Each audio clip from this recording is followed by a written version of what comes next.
Must try ആയിട്ട് super. അപ്പോ home made സ്പ്രൈറ്റിന് ശേഷം ഞാൻ പുതിയതായിട്ടൊരു സംഭവം ഞാൻ കണ്ടുപിടിച്ചതല്ല, ഇതുപോലെ തന്നെ റീൽസിൽ ഇങ്ങനെ വന്നപ്പോൾ ഞാൻ ഉണ്ടാക്കി നോക്കിയിട്ട് നല്ലതാണെന്ന് തോന്നിച്ച വേറൊരു സാധനം കേട്ടോ.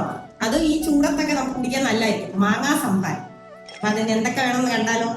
ഞാനത് ഒരു മാങ്ങ എടുത്തിട്ടുണ്ട്. അതിന്റെ ഫുള്ളൊന്നും എടുത്തില്ല, ഒരു മുക്കാൽ എടുത്തു. 2 പേർക്കുള്ളതാണ്.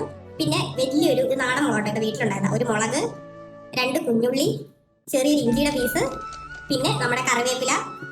പിന്നെ ഇത് നമുക്ക് വേണേൽ ഡെക്കറേറ്റ് ചെയ്യാനായിട്ട് ഐസ് ക്യൂബ്സ്.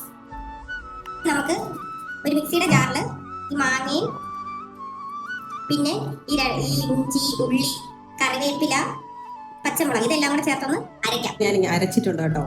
നമുക്കൊന്ന് അരിച്ചെടുക്കാം ഇത്. അപ്പൊ ഇങ്ങനെ അതിന്റെ അരിച്ചെടുത്ത നീരാട്ടോ. എന്നിട്ട് നമുക്ക് നമ്മുടെ ഈ നീര് പറിച്ചിരിക്കാം.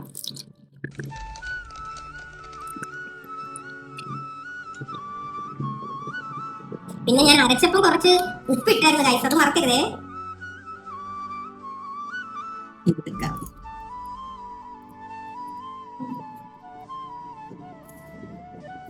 ഗൈസ്, അപ്പൊ എന്റെ മാങ്ങാ സംഭാരം റെഡി ആയിട്ടുണ്ട്. നമുക്കൊന്ന് കുടിച്ചു നോക്കാം. സൂപ്പർ സാധനം കേട്ടോ. ആ എരിവും നല്ല പുളിയുണ്ട്. സൂപ്പർ.